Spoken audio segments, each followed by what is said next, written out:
Welcome to Worst Case Scenario. This one's a short piece of fiction called Stuff Like That.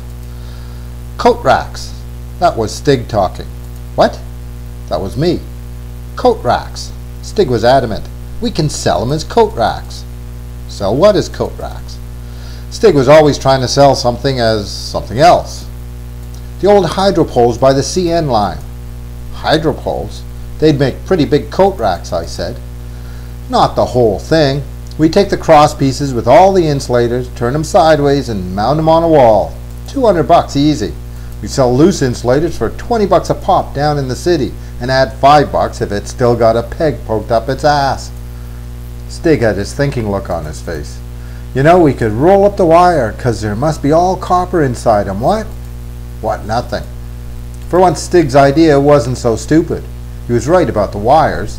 There were miles and miles and miles of them all alongside the tracks. They must go right across the country. They used to turn switches and stuff like that, but the railway started using satellites instead. They let the wires go dead. They let them rot too, just letting the poles fall down any way they like. Easy pickings for a fellow like Stig.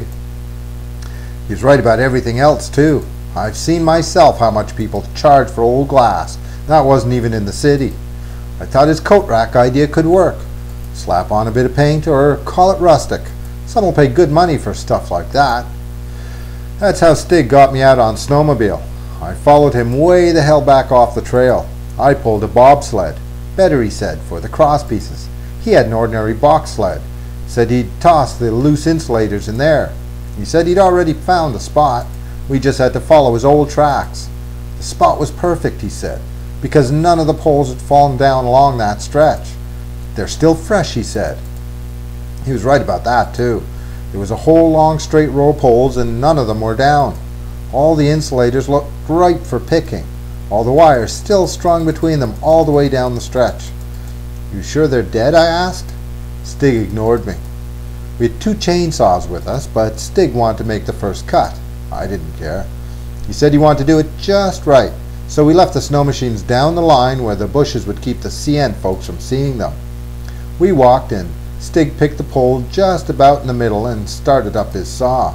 I stood back. He cut a big wedge on the side where he wanted to fall, away from the tracks, and then he tramped around in the snow to make the third cut on the other side. Get ready, he shouted when he was just about through, stepping back when his saw bit air. Nothing happened. Stig let the motor stop and then gave the pole a push. Teetered a little one way and then back, but it stayed upright. Looked like the wires were holding it there. We'll need to take another one down, Stig said. 5 poles later and they still wouldn't fall. I've never seen Stig so pissed off. I was thinking I should take the chainsaw away from him. He was hardly even taking any care anymore, just hacking through the pole as fast as he could, no wedge or nothing.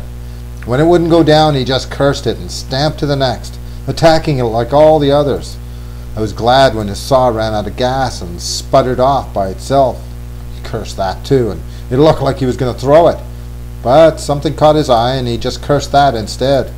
That's it, he shouted to me and pointed. That's what's doing it. It's that tree. Well, he was right again, because a few poles past us, there was a big tree had fallen across the lines and was pinning them down, pulling them really tight. It sure looked like what was holding our poles up, and I wondered how we were going to get it off. Wanted to think about it some more, but Stig already had the answer. I'm going to pull that son of a bitch down, he said, and stamped to where we left the snowmobiles. He didn't say he needed me for anything, so I just had a smoke. It really was a nice day, sunny and not too cold. Without the saw running, I could hear birds in the trees and wind and stuff like that. And far away, I'm pretty sure I heard a train. It was a good smoke. Stig started up his machine and drove towards me along the poles he just cut, and then he did a little loop in the woods around me, coming out not too far from the big tree. He had me take a rope and go back to tie it as high up as I could so he could drag it off. It was a spruce, so it wasn't too hard to climb, especially as it was laying down pretty straight. I was still thinking about everything, and I wasn't sure if his rope was good enough for the job, and I was thinking he should maybe cut the tree first, before he pulled it. But I climbed up it and tied the rope and got down again, and Stig never gave me a chance to say anything. I was was walking back to him where he was gunning the motor and he couldn't hear me. He couldn't wait, so even before I got to him, he took off fast, spraying me with snow. 'Cause he must have figured the faster he pulled the rope tight, the easier the tree would come down. He was right about that too, but I was right about the rope. When the rope came tight, the tree kind of bounced and the snow machine bounced too, and the tree came over sideways, but then the rope was tight again and it snapped. I could hear it, and then I could feel it because I was right beside the rope and it wrapped around me and jerked me off my feet. I just had time to grab the rope myself, so at least I'd be dragged frontwards, and I yelled at Stig to stop, and for once he heard me and stopped, looking back to see what I was yelling about. I rolled over onto my back so I could get the snow out of my nose. That way I could see Stig had been right about the tree holding the poles up. The tree was down, and the first pole was starting to teeter.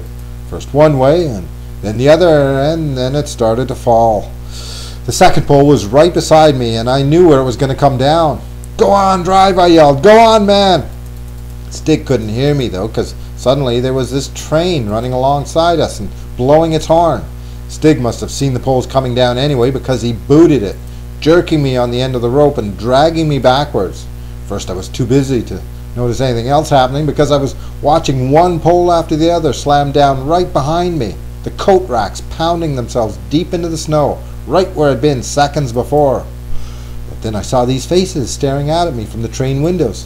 A few little kids with these shocked little expressions on their faces, seeing me almost get clobbered by those hydro poles. I tried to give them a wave and a smile, let them know it'd be all right so they shouldn't be afraid, but Stig had come to the end of the trail and had to veer around the sled he'd left there. The rope hauled me clear into the air and then let go of me. Lucky for me, I didn't hit anything except a thick drift of snow, but I sank into that pretty quick. Took me a few minutes to dig myself out. The train was gone, and Stig was looking at all the poles. They'd fallen just like they were supposed to, but the wires had wrecked all the insulators, shattering them when they pulled tight and snapped. "Barn boards," Stig said. "What?" "Barn boards," he repeated. "We take the broken insulators off and sell the cross pieces as barn boards. You know how much people will pay for stuff like that?" The end. I'm Michael Johansen in Northwest River, Labrador.